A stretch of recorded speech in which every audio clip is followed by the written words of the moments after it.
Hi, welcome to another Finishing Friday. My name is Mina and this is the Knitting Expat Podcast channel. I started this series as a way to sort of motivate myself to finish some projects that I've finished, but they still need those final finishing touches, be it weaving in of ends, some seaming, grafting, whatever, as well as tackling the projects that need repairs. I do have a whole bag full of stuff that needs finishing or repairing, or something needs being done to get them completely done and out of the way. And I thought this would be a fun series to kind of do together and also explore some different finishing and repair techniques, some of which I've not done before. So if you've not checked out the previous videos in this series, I've created a playlist which I'll make sure to try and remember to link down below, or you can just find it on my channel. And yeah, so make sure you go and check that out if you are interested. Anyway, so for today I've got some seaming of some crocheted hexies for my crochet hexagon blanket. I've got some weaving in of ends for my crochet corner to corner blanket. I'm crocheting that one in blocks and then seaming it together, so I just want to get all the ends on that woven in. I've got, those are the two segments I've already filmed, and then I've got these sort of popcorn garland, bubble garlands that I've crocheted that I need to just weave in the ends on really quickly. And then I have a cowl that I've finished. This is actually my Layla cowl that I've finished, and I just need to pick up the provisional cast on and graft the ends together. And I don't think I've ever really done a video on that on my channel, so I thought I would share that process here with you guys today. And I think that will probably be it for this video, because I think the video is going to be long enough. And then in future videos we will cover some other topics. I did have a request on one of my last videos, I think it was to show my process for seaming in the ends on my socks a little bit more closely and slower, so people could, this person asked so they could see how I did it, and for me to sort of explain it a little bit more. And I hadn't really thought about that, because I just assumed if you're a sock knitter you just weave in your ends however you weave them. So it hadn't really occurred to me that maybe that would be something some people would be interested in. So if there's a particular technique or something that I, for want of a better word, gloss over in a video, because and it's something you want to see more closely or in more detail, please do let me know in the comments, and I will, you know, when that next project comes up that involves that particular thing, I will make sure to share it in a more detailed way. So the next time I have a pair of socks finished, ready to be woven in, I will make sure to show that a bit more up close, a little bit more in detail, and maybe sort of talk through the process a bit more of what I do for anyone who is interested in that sort of thing. This is all a tangled up mess. So while I untangle this, I will just keep talking. If you do have any other requests of finishing techniques or specific fixing techniques or anything you want to see me try or show how I do, etc., feel free to ask in the comments, and if I have a suitable project to demonstrate on, I will definitely try to do that. So yeah, let me know. I'm always happy to take requests. I do have some ideas from other video topics, I think I've talked about this before, to do on this channel. One of my other things I want to do is I want to do a gift guide for this year, and I've had thoughts about gift guides and stuff like that in the past, and I still have those same thoughts, but I think I will do a video about it and discuss that a bit more in that video. So that'll be something coming up hopefully fairly soon. So we shall see. Anyway, so let's just start by weaving in these ends. So this is just I had some of this sparkly yarn left over from stuff I was making for this Christmas craft fair that I'm doing with Layla at her school, and so I had little bits left over, not enough to do anything else with, but I thought I'd make some, stumbling over my words, I would make some garlands that we can hang up at home to decorate for Christmas, and because they are in Christmassy colours. I'm not quite sure yet if I'm gonna plait them together or leave them as individual garlands. We'll see when the time comes to hang stuff up what I end up doing, but I'm just going to split the yarn and weave this in a little bit so it doesn't come undone, and because it's like a bobble stitch, it's not massively obvious at the when you do that. Okay, that did the job. Yeah, what I might end up doing is using some string or twine or something to add on loops to be able to hang them up, but I'm not sure how we're going to hang them up yet. So for now, I'm just going to do it like this. I can always add a ribbon or something for hanging them.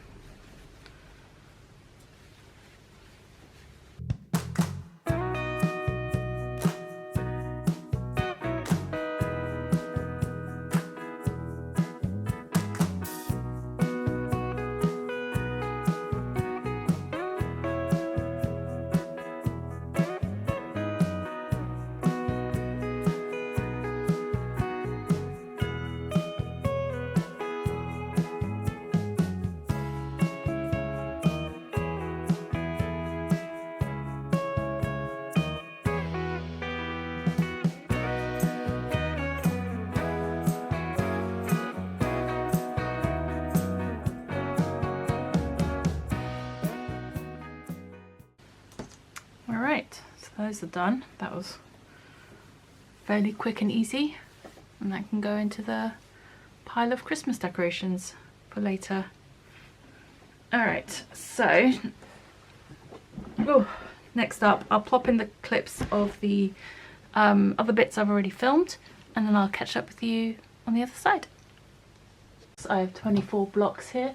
There's a lot and the ends all need to be woven in. Most of the ends in the middle have kind of been woven in as I've gone, and I will go through and sort that out later and trim those ends off as needed. But today we are going to weave in all these ends. There's 24 blocks, which means I have 48 ends to weave in.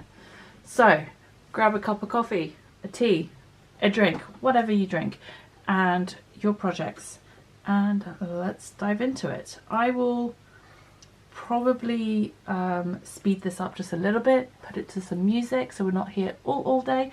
Hopefully this won't take too long. I have about an hour before I have to leave, so let's see how much of this we can get done.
I am trying a new camera setup, so we will see how this goes. I recently got a couple of these, I think I just found them on Amazon. They're these like really heavy duty clamps, but they have one of these ball socket with the threads on it, so you can attach your camera, so like a tripod mount at the top with like a ball socket so it can scoot around as such. And I have it set up on my lamp, so I bought 2 of them. So we're going to see how this works. I'm going to see if this works for a slightly different angle, for not quite a full overhead shot, and we'll see how it works. It might not, it might look rubbish, but I thought I'd try it for this next section of Finishing Friday. I'm going to be seaming a bunch of these hexies together in strips, so then I can sew them together for the full blanket. I've done 5. Let me just pull this out here, my plastic bag of hexies. So I've got these 4 that I've already seamed into strips, and I have, I think, 4 colours already sewn together from before. Yeah, 4 already sewn together as the start of the blanket. So we're getting there, and this should be it. This should be all the yarn that I need, all the hexies that I need for this particular blanket. So yeah, sorry, I've got like random bits of yarn getting everywhere. So I've got those all done. Next step is to finish seaming up these strips, and then it'll be to sew the lot together. It's not long, it doesn't take long, it's just, you know, tedious and not particularly exciting. But yeah, so I'm gonna crack on. Sorry, the sun is just streaming in. Move that out of the way. I've left long enough tails on these that I just use the tails from the hexies to seam them together, which works out quite nicely because I don't have to do more as it were. And then yeah, later, maybe probably in another video, I'll do the actual seaming of the full blanket together and all of that.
So my next project is my Layla cowl, which is one of my patterns. I finally got around to publishing it this year, and yeah, so this one is ready to have the ends seamed together. I started with my provisional cast on, and I just need to unpick that, plop it onto another set of circular needles, and then we'll get to Kitchenerring the ends together. So I'll show you the start of how I do this, and I always forget which end is the end I need to unwind from. Always forget which end is the, I think it's this one, because I do a crochet provisional cast on and I can't remember which end is which. I think that's the slip knot end, so I need to start from this side.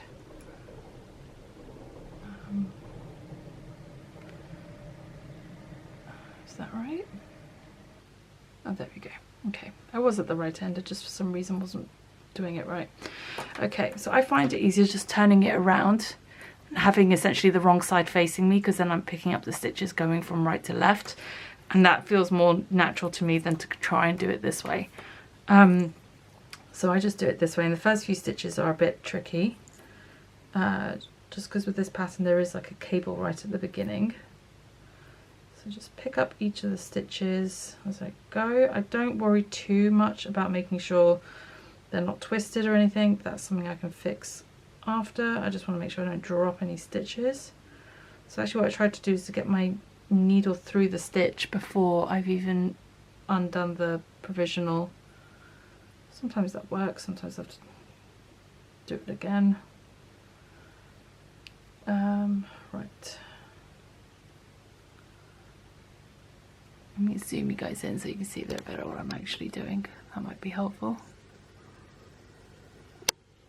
Okay, so hopefully you can see a bit more clearly. There we go. So I've picked up the stitch with my needle first, and then I undo the provisional cast on stitch. I'm not sure how clear that was, but I usually try to do a few at a time if I can. Otherwise I just go one by one. So there's one stitch, there's the next stitch. Okay, let's just do those three. And I can just unzip them essentially. It's kind of like it's very satisfying.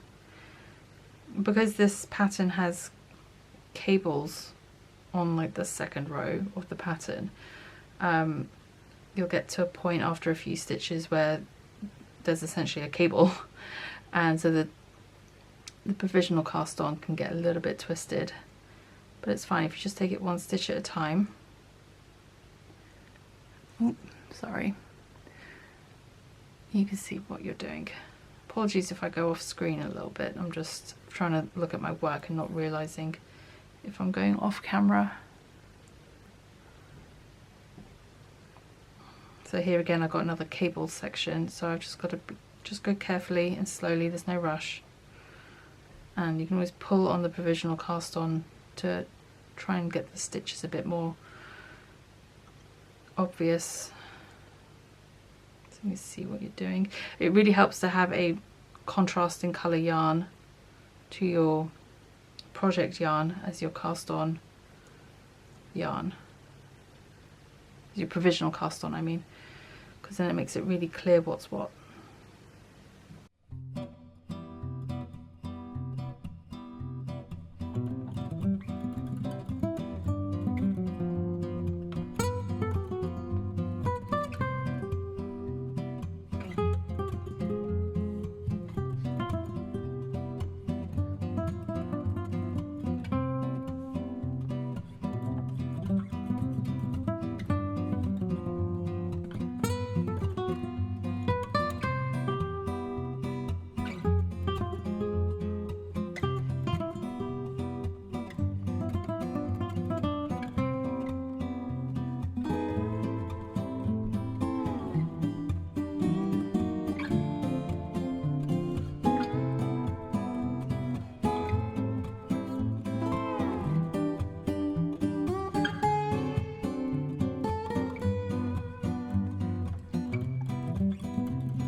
So my battery died and I finally finished picking up all the stitches, got rid of the scrap provisional cast on yarn. I have the tail from the cast on, or when I first started, over here, and then we've got the working yarn coming off the back here. So what I tend to do is obviously make sure everything is straight, there's no twisting in the, you don't want to like seam it like this unless you're doing an infinity loop like that on purpose, but in this case I just want it to be a straight seam. So I find it best to sort of just lay it flat, fold up one side, fold up the other side and bring it together, and just make sure, you know, that you're seaming the right sides together. The number of times I've seamed it like this and then gotten halfway round and realized I've been seaming the wrong bits together, like, you just honestly just take your time with this section and really focus on like what you're doing and which bits you are seaming to what. In terms of how much yarn you need, I usually do like a couple loops worth, like that. It's always best to have a little bit too much than not enough. Like, this is definitely way too much, but I'd rather have too much yarn on the needle than not enough. And we're just going to essentially Kitchener the ends together. If you've ever knit a pair of socks top down and had to Kitchener the toes closed, it's the same process. I do it the exact same way. I don't do the setup. I just go straight in, and yeah. So I'm just going to zoom you guys in a little bit closer and then we will get to it. I'll show you guys a little bit in real time, and then I'm just going to time lapse the rest of it and then show you what I do at the end with the ends. So working yarn is coming from the back, or at least that's how I do it. So from the front it is knit off, purl on, and then it's from the back it's purl off, knit on, and it's just repeating that around. And I do pull it not super tight, but I pull it snug, so it's knit off, purl on, and then when I pull it through, I don't leave it like loose, I do pull it snug, but I don't pull it too tight, I don't yank it. Then it's purl off, knit on for the back,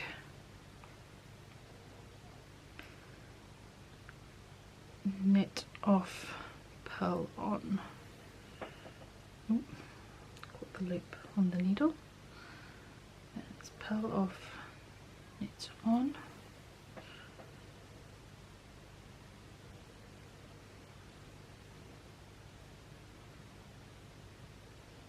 knit off, purl on, purl off, knit on, knit off, purl on, and just keep going like that. Okay, and you can see there that you have a perfectly seamless join. Alright, I'm going to speed up the rest of this so we're not sat here forever watching me do this, and I'll catch up with you guys when I get closer to the end.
Okay, so I finished the bind off. I had just enough yarn to do that.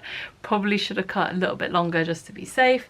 But yeah, I think typically sometimes I'll do 2.5, but 3 is probably a safer number for that. Right, so I'm just going to take one of these ends and try to seam up this hole the best I can. So just really carefully go up through there, down through there, back through that. I don't really have a way of explaining how I do this. I just try to copy the structure of a knit stitch, I guess, and just try to close up the hole in the neatest way that I can manage. I'm not the neatest person when it comes to stuff like this, so I just do the best I can. Okay, I'll leave that there for now.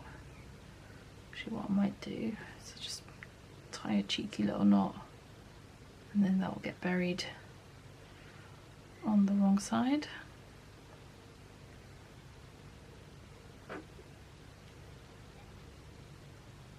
So what I do is I will pop that through onto the inside. Be careful not to poke through the other side of the fabric. Poke it out somewhere. And then that gets buried inside the cowl, and then do the same on the other side.